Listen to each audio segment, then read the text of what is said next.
Welcome to the Human Capital Innovations Podcast. We're your source for personal, professional, and organizational growth and development, where we share original research, explore industry trends, and interview executives and thought leaders from across the globe.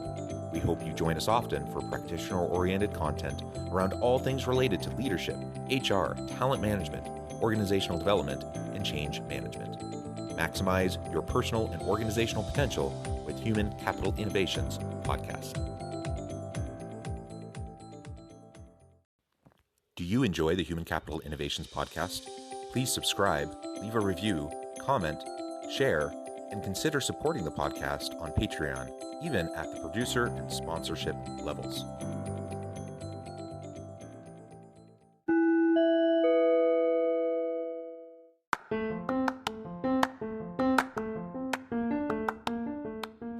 Welcome to the Human Capital Innovations Podcast. In this HCI podcast episode, I talk with Tommy Breedlove about leading with a growth perspective.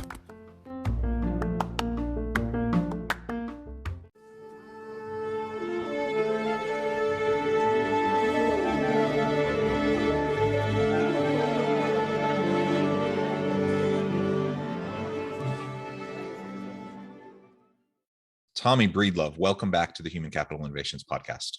Man, what an honor to be here. I hope this one's as good as the last one. And I know it will be. It will be, since we're going to talk a little bit about growth and abundance today. That is right. Yes. We last talked about a month ago, and we talked about your approach, your legendary approach to leadership and to life. And it was a fascinating conversation. I had a lot of fun. You shared lots of great insights. Today, we're going to extend that conversation, and we're going to focus on leading with a growth perspective. And like you said, growth, abundance, all of these are really important things. While it's nice to say them, and I think we hear the rhetoric out there in organizations, but it's a lot harder to do and to really have it seep into your practice and how you interact with the people around you and your team. So we're going to try to unpack that, try to understand how we can better go about doing that in our day-to-day. As we get started, I wanted to share Tommy's bio again with everybody. Tommy Breedlove is the Wall Street Journal and USA Today best-selling author of the book Legendary and the founder of the Legendary Life Movement, a movement that empowers driven people to be pros in leadership, business, mindset, and their relationships. Tommy challenges high achievers to stop chasing the ghost of more and when, and lean into the legendary leaders, spouses, and humans they were born to be. As a premier leadership, business, relationship, and mindset coach who is a regularly featured keynote speaker at global events, Tommy started his 20-year corporate career at one of the largest financial consulting firms in the world and eventually became a shareholder, the international practice leader, and a member of the board of directors for one of the largest public accounting and financial firms in the Southeast US. And really, Tommy, I could go on, but I'm going to pause there. I'll let you share anything else about yourself that you think would be helpful for listeners before we launch on in. Yeah, I'll just say I have two hounds. One of them's a rescue named Hodges Piper. The reason he's named Hodges Piper is I found him on Hodges Farm Road living in a pipe. And then I also have a bougie dog that flew in from Ohio. She's a mini Labradoodle named Annie. So that all that bio, and then there's just goodness, and a wife named Heather. That's our, we're small but mighty tribe, man. I love it. I love it. Yeah, we have two dogs as well, and I like to say our Cavachon, it's kind of a pretentious breed, kind of the name, but she's a cutie and just this cute little fluff ball. And then we have a bigger dog as well, a Brittany. So we have a lot of fun with our dogs, and our kids love them, and they bring joy to our life. So that's wonderful. One day I'll be the person my dogs think I am, and then I'll be winning. Isn't it true? The unconditional love and affection that dogs give, if we could give that to others around us, what a world this would be, right? Yes, if we could all be like our dogs, or the people our dogs think I am, we would be in much better shape, especially right now, I think. Yes, I think so too. And perhaps that's a good segue, kind of an odd, but a good segue into this idea of leading with a growth and abundance perspective and mindset. Not that dogs necessarily have a growth or abundance mindset, but they certainly have a contentment, a love and contentment mindset, right? And we all go throughout our days. We are caught up in the hustle and bustle, and life is just busy. We were talking in the pre-interview just about what's been going on in the past month since we last talked, and you were talking about all the travel coming up. And life is just busy, even when it's filled with good things. The good things still pile on, and it still can become overwhelming. And so very quickly we can find ourselves kind of stuck in a grind, even a grind of really good stuff, right? And totally. and once we find ourselves in that grind, it can be very easy to start to lose perspective as to all the goodness in the world around us, all the goodness in our life. And I think that's at the foundation. That kind of recognition and gratitude is at the foundation of continuing with a growth and abundance mindset. So maybe we can start there. What do you do in your life to try to stay grounded and connected to all the good that is around you, even when you're just so busy? And inevitably there's going to be hard things you have to deal with as well, in addition to the good things. How do you go about grounding yourself? So it takes a lot of work, and that's probably not what everybody wants to hear, because there is no magic pill. I mean, I guess I could drink or watch Netflix all day. I guess I could numb all that out. But that is a short-term solution for a long-term problem. The first thing I want to say when it comes to fear and scarcity versus growth and abundance, is that it's normal. We all struggle with fears and worries and not good enoughs and insecurities. And, if we get a 99 compliments and one person calls us not a nice person, we're only going to remember the one comment, not the 99. So, and I will tell you the reason I think why is because we're constantly inundated in our eyes or ears with division, or what I call poisonous messages. And so in our world, you're either Instagram fabulous or LinkedIn successful, and none of that stuff is real. Left and right 24-hour news networks are telling you that the world is ending, that if Bill across the street voted for somebody different than you do, now you got to hate Bill. And that doesn't reconcile with our soul. And then we turn on Netflix, Hulu, Apple, and then we watch a war movie or a movie on debauchery, and, sex and division and war and violence sells. And so if we've got that going in our eyes and ears, and then you talk about the shame throughout our childhoods, that's unconscious. You're talking about parents who are doing the best they can, teachers that are doing the best we can, religious leaders who are doing the best they can. And I will not say politicians do the best they can, because they just want to get reelected. So think about all that's entering your eyes and ears. And so how are we not scared or worried or constantly comparing ourselves to somewhere else, or living in the future and not in the past? So to me, it takes a lot of work to unwire that and to rewire and do the work every day to be in a loving abundance. I have enough, but I'm going to work for it harder for even more so that I can make more impact. And it really does. This is an overused term, but it starts with your why. Why do you get up every day? Why? And if you don't know that, you lack purpose. And we need to go find purpose in your life where you serve. And your children are not your purpose. They are your responsibility. And so I will stop here in a second, but we have to negate the poison, the constant inundation of negative messages. We have to get as many of the negative Nellies out of our life. So if you're hanging out with people that are judgmental, you're going to be judgmental. You hang out with 5 people that gossip, you're going to gossip. You hang out with 5 people who worry and are angry all the time, you're going to be worried and angry. So we got to watch our inputs, garbage in, garbage out. And that's the easy fix, is removing those. The harder fix is the rewiring our belief systems, our self-esteem, our self-confidence, to know that we all struggle with these fears, insecurities, not good enoughs, and jealousies and envies. We all have it. Doesn't matter if you have $1 or $1 billion, someone's always got more. And so I think you said it best. If we look down on people who have less, that's pride. And we got to remember, we were once where they were. And if we look up to people, that's envy, which is even worse, which means we're not here right now. We're not grateful for what we have. And so for me, the rewiring has who I hang out with, what I input into my eyes and ears. Now, don't get me wrong. I enjoy me some good Netflix. I enjoy me some good Hulu. Hey, I'm just like everybody else. I look at social, but most of my social feeds is business or life or leadership or love or relationship or mindset or moving the ball forward in some way to be better. And so it's who I input in my life. It's the people I associate with, the team that I have on my team, the content that I constantly consume, the gratitude. I do formal and informal gratitudes every day. I meditate, so I'm proactive and not reactive. For me, prayer is a big part of my day. It's not for everybody, but for me it is. So I think meditation is about going inside, prayer is about talking outside to whatever you believe is bigger than you. And so to me, it's the inputs, the wisdom, the humans, and the work every day to build emotional strength, mental strength, if it's important to you. I didn't say religious, spiritual strength, but also our bodies, our physical strength. And so me, it's the daily nutrition, for lack of better words, and working out in the emotional, mental, spiritual gym. And it's also limiting all the negative messages so that over time you live in a space of gratitude, what you do have, what you don't have. You live in a space of power, self-confidence, self-esteem, and you live your truth and not worry so much about what everybody else thinks or says. And that was a lot. So I'll leave it at that, Jonathan. No, that was a lot, but that was excellent. And I think that really does create the foundation for the life well lived. And it is work. It's a lot of effort to get there, especially if we're stuck in the grind, if we're stuck in just kind of the perpetual motion of life.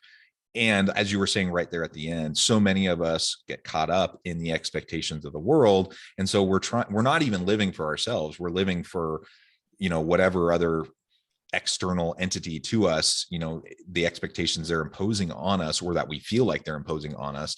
And so we're not even living for ourselves, and we're caught up in the grind. And when that happens, we got to get unstuck, or kind of get out of that inertia, out of that momentum.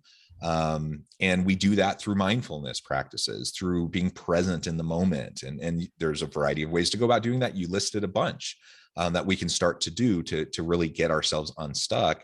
And then we just need to practice it. We just need to get into the mode every day of trying to do those things so that we can be present, we can be mindful, we can be grounded in the goodness that is all around us. Now, that doesn't mean that we stick our heads in the sand and we ignore all the bad and we just pretend like life is, roses and rainbows and unicorns. Of course, there are bad things and bad people and horrible things happen, and we need to step in and step up and challenge negative systems of oppression and inequality. All those things still have to happen. All the more reason why we have to fill our reservoir with the goodness so that we have the capacity to deal with the challenges that are around us in a sustainable way. Because if we're just sucked in to the constant negative information flow, or like you said, constantly around negative people, we're not going to have the emotional and mental resilience to be able to continue to push and fight the fight that needs to be fought, right? And right now, of course, we're not going to get political, but with the current situation in the Ukraine, for example, this can't be ignored. Like, this is a hard thing. I was just talking to someone. And we have seen this movie. Yes. I was just talking to someone yesterday. A third of they have a distributed workforce, and a third of their team is in the Ukraine. And so when you're a CEO of a company and you have a third of your employees that are in a situation like that, you can't just ignore it and say, everything, I love you, you're great, I appreciate you, everything's wonderful. Of course not. Of course we have to step in, step up, figure out how are we going to get them safe. How are we going to make sure that we support them in any way they need? And that's what he was doing. And it was a really fun conversation to hear about, how he's stepping up. So I say that, again, we're not saying stick your head in the sand. We're not saying ignore the challenges or the problems. We're not talking about being Pollyanna-ish and just acting like everything's good all the time. But if we don't fill our well with the goodness around us, we're going to sink into cynicism, desperation, and despair, and then nothing good can come of that. And as we transition now into the second half of the conversation, leading with a growth perspective and an abundance perspective, again, it's not suggesting that everything is roses. It's not ignoring the challenges, but it's recognizing that when we are faced with a challenge, rather than taking kind of a fixed pie perspective, we're going to take an abundance perspective. That is, we get to that through a growth mindset, that we can learn and grow and figure out new creative and innovative ways to get at a problem that might be facing us that we currently don't know how we can resolve. And when we have that kind of a perspective, that gives us the ammunition, that gives us the power to be able to step into those challenging situations and to be able to make something of it.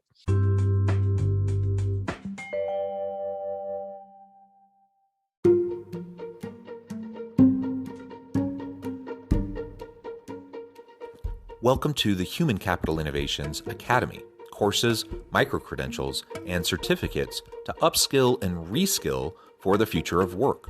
All HCI Academy courses, micro-credentials, and certificates are designed, developed, and delivered by award-winning and internationally renowned scholars, educators, thought leaders, executives, and practitioners. Our courses, micro-credentials, and certificates will help you make your mark on the future of work and make an immediate impact in your organizations. Check out the HCI Academy and our many course offerings and certificates to upskill and reskill for the future of work.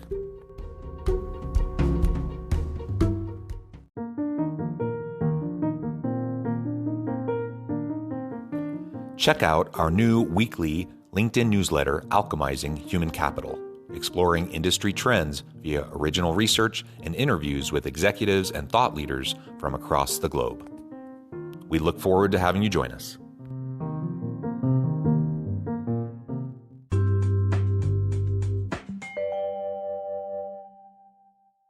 That's the word. You just said the magical word, power. And your power, your own power, not outsourcing your mind and heart and power to some other thing or external event. We are, and I'm not being a negative Nelly here. If you don't think we're emotionally, mentally, and spiritually weak, turn on the news or your social media feed. So what we got to do is regain our power, regain our strength, regain our self-confidence, our self-respect, lead ourselves, look in the mirror and know that's the problem and solution. No politician's going to fix it. No religious leader is going to fix it. There is no magic pill and no one's coming to save you. And it's not if life happens, it's when. Your child will get sick. You will die. Wars will happen. Economic crisis does happen. There is a lot of bad, sick, hurt people. Well, there's a lot of hurt people in this world. And do we want to be one of them, or do we want to be on the side of goodness? And when life happens, if we're standing on emotional strength, if we're standing on spiritual, physical, and mental strength as best we can, and we work on those muscles every day, we end up running to the fire when the fire comes. And we hold the line for people with self-confidence, with self-respect. We lead with love. We lead with boundaries. And sometimes love is discipline. Sometimes love is forceful. Sometimes love is boundaries.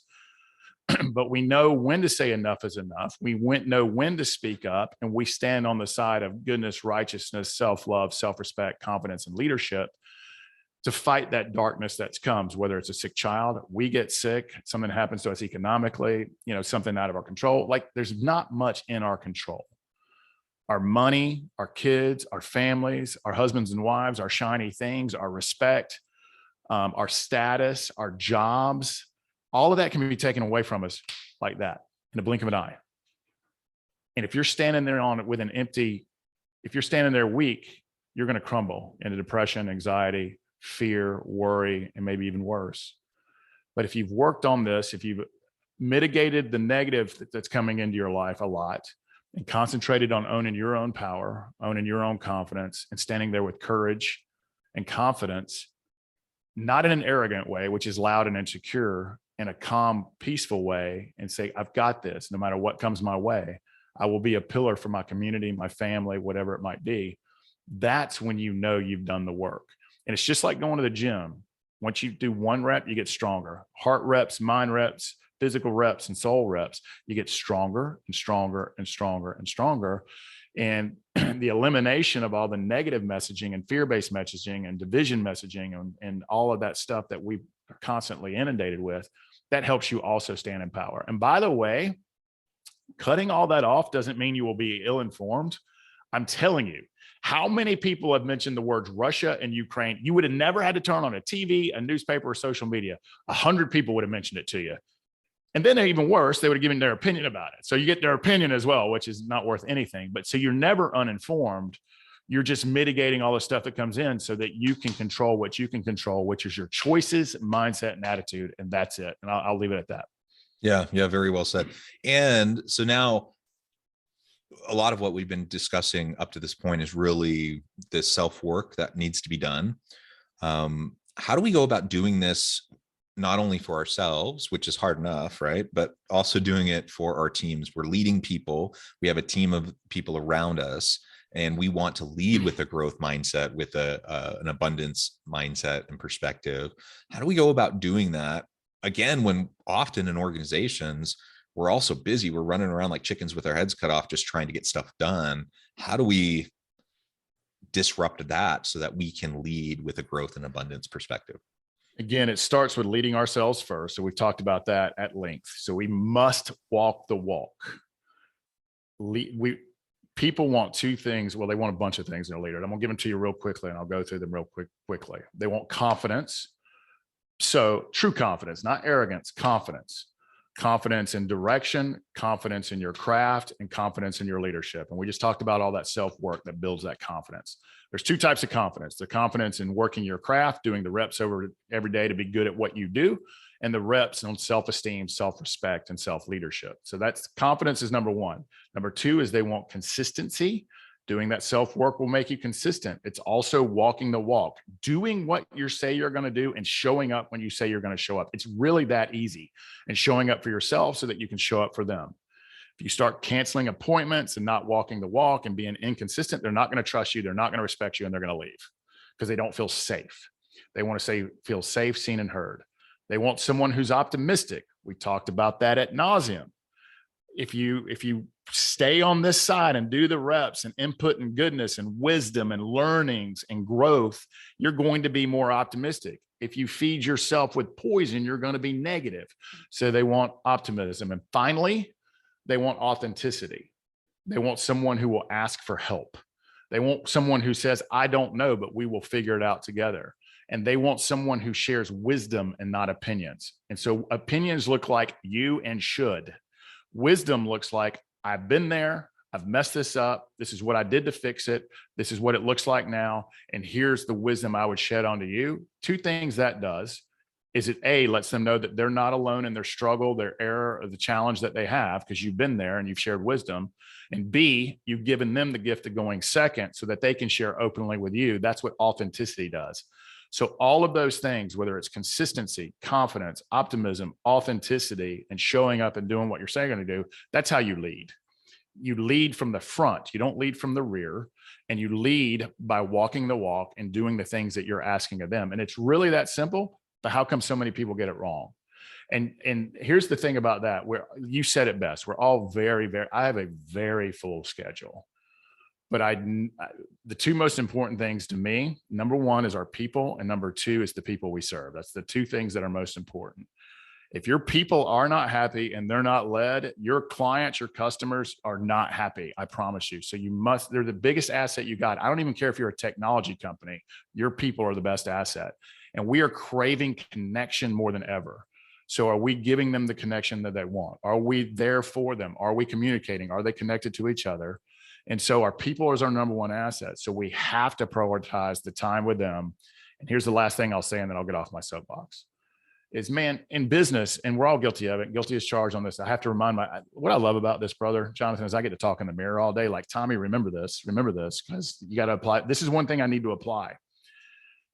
I am really, really, really honed in on my craft and care about what I'm doing. So I'm always sharpening the pencil and looking for improvements in myself and everyone around me. We have super high expectations for this team, but it can come across as seeing the negative, right? It's because we're constantly making tweaks or updating or fixing.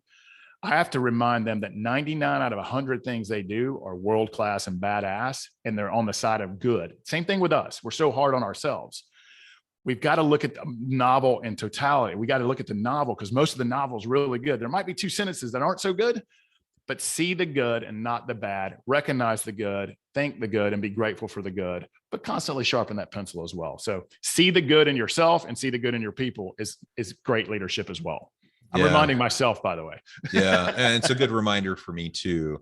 And so you talk about modeling, right? So if we're going to lead with a growth perspective and abundance perspective and mindset, we need to start by living it ourselves, modeling it consistently, authentically for our people. And then we need to, at times, step in and interrupt the negative thought patterns that we might see among our team, right? So if we're in a meeting and there's a comment that isn't consistent with this growth or abundance kind of perspective, then we can push back or provide an alternative perspective. We can try to reinforce the positive while acknowledging the challenges. So as we start to do that consistently, we create a dynamic culture with our people where they can see this in action. So it's not just rhetoric, it's not just empty words. They actually know that we mean it. Like, this is something we are going to prioritize. We're going to try to live it the best we can, and we expect them to live it the best they can as well. And we're going to support them in doing it. The other thing that as you were sharing that, I'm thinking just this morning of a frustrating set of encounters that I had. I was just trying to take care of some kind of bureaucratic paperwork stuff. And that can be frustrating, right? And I'm waiting and I'm getting sent from place to place to place, and everyone's telling me different things. And, it's aggravating, it's frustrating. And I have to admit, I was doing a fair amount of grumbling under my breath about the frustration of it all, but as I pause and stop, I'm thinking, okay, I had a negative customer experience. Yes, I did. What's the reason for that? It could be the people that I was interacting with. It could be all on them. Chances are, though, it's kind of shared responsibility. It's, maybe they didn't do exactly what they should have, or weren't as effective as they could have been. But how about the people that they're working for? How have their leaders been supporting them? What systems are in place to help them to be successful? Are they being paid fairly, equitably? And in this particular organization that I was at this morning, I know for a fact they aren't. And so on the one hand, I have to have some compassion and patience for that. I'm like, what do you expect when someone is not paid fairly? They're not treated well. They don't have good leadership. Of course, you're going to not always have the greatest experience with them. So trying to have patience and compassion, and just a recognition of like the whole system of the problem that existed, and was why I was frustrated this morning. And then sometimes you just got to it's not about me, okay, I had to spend an hour of my life, doing something that was frustrating, cry me a river, get past yourself and move on. Right. So part of that is just, a me issue. But ultimately, as we recognize these things, then we can move past the negative, we can move into the positive, and that's going to lead to a much more fulfilling and satisfying life.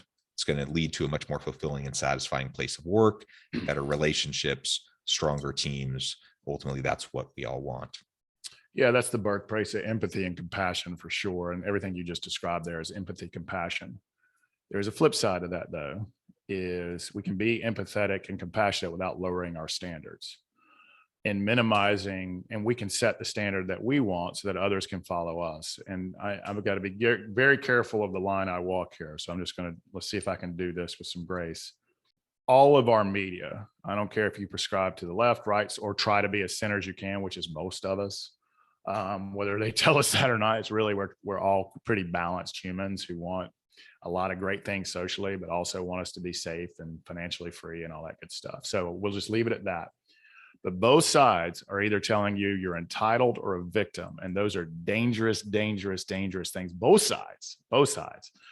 And so we'll start believing that. And so I don't think the world needs more compassion and empathy, because I think 99 out of 100 humans are very compassionate and empathetic. I think they're good people, and they want people to be safe, free, loved, seen, heard. And we want equal rights for everybody. Most of us, not all of us, but most. Definitely this guy talking right now. But what we need most right now is personal accountability. So if you're in one of those jobs that you hate and it has bad leadership, go find the nearest mirror and know that's the problem and the solution. And you are one simple choice away from either finding a new opportunity or learning a new skill or reading a book or listening to a podcast like this or watching a YouTube to make you better, whatever that is. You're one choice away, but it's up to you. You got to go make that personal accountable choice to change something very small, and the compounding interest pays over time, because you're not a victim and you don't deserve, which is a juicy word. Go out and get it. Go out and make a choice. Go out and make a change. Do one small thing today, a little bit different than you did yesterday, and over time it will pay compounding interest. So there's the flip side of that. We don't need to lower we do need to be empathetic, compassionate. I think we mostly are, until we get caught up in our heads. But I also think we got to keep the standards high, and know that personal accountability is what this world needs right now, because people stay in power when they think when they make you believe that you're a victim. And so that's how they stay in power, by the way. Yeah. Mutual accountability and trust is what it's all about.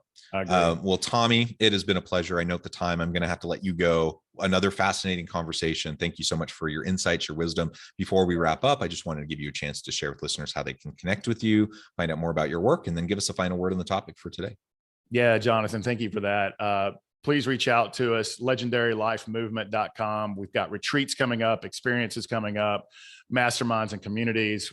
So we're super excited about that coming up. If what we've talked about leadership and mindset and relationships and being a pro and badass and world-class and all you, please reach out to us at legendarylifemovement.com, where you can find us all over social. We're constantly putting goodness and abundance and growth out there, none of the negative stuff. But we'll leave it with this, or check out the book. If you're not a reader, I will read it to you on Audible. So there really is no excuse, and it will help you implement small actionable things in your life so that hopefully when our time ends that you will say, I've built and lived a legendary life. I will close with this comment. You must participate in your own rescue. If you're not where you want to be in life or business or success or happiness or love, go find the nearest mirror, participate in your own rescue, and make one little small choice today to add something new in and to take something out, and you will be better than you were yesterday. And I'll leave it at that.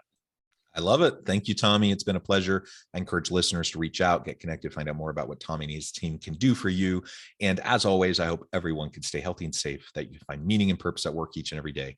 And I hope you all have a great week.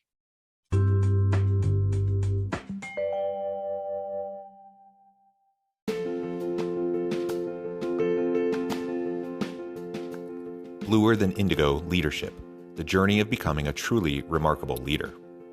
Early in my adult life, I learned about an Asian proverb that translates as bluer than indigo. If you think about the color indigo, it is a brilliant, deep, and vibrant blue, what some would call the bluest of blues. To have something that is bluer than indigo is rare and truly remarkable. Contrary to popular myth, there is no one-size-fits-all or cookie-cutter approach to effective leadership. There is no silver bullet, no secret sauce, no go-to model that will solve all of your problems.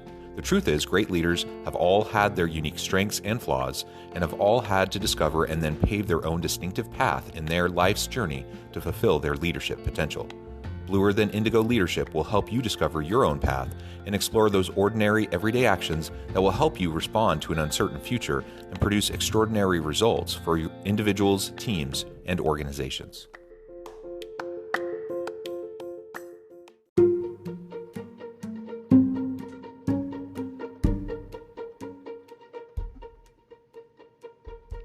Check out Human Capital Innovations magazine, Human Capital Leadership. Human Capital Leadership is a free, interactive e-magazine with the mission to help individuals, leaders, and organizations find innovative approaches to maximize their human capital potential. We publish issues quarterly in August, November, February, and May. Take a look at the latest issue and let us know what you think.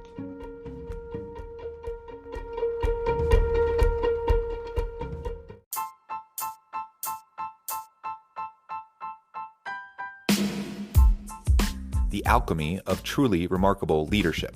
Ordinary, everyday actions that produce extraordinary results. Consider how the nature of work has shifted over the past 50 years. With increased globalization, rapid technological advancement, and the shift in economic composition, the average job of today looks very different than the average job of 50 years ago. What will the jobs and organizations of tomorrow look like? Moreover, what does this all mean for organizational leaders? What are the core competencies and capabilities of organizations and their leadership that are prepared for continued disruption and geopolitical and socioeconomic shifts?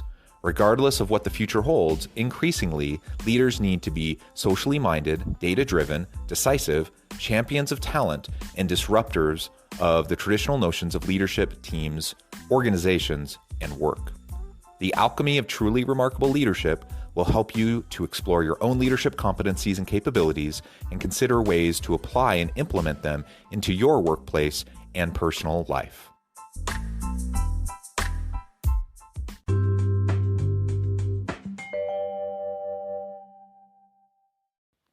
Do you enjoy the Human Capital Innovations podcast? Please subscribe, leave a review, comment, share, and consider supporting the podcast on Patreon, even at the producer and sponsorship levels. Thanks again for joining us for this episode of the Human Capital Innovations Podcast. I hope you stay healthy and safe and that you have a great week.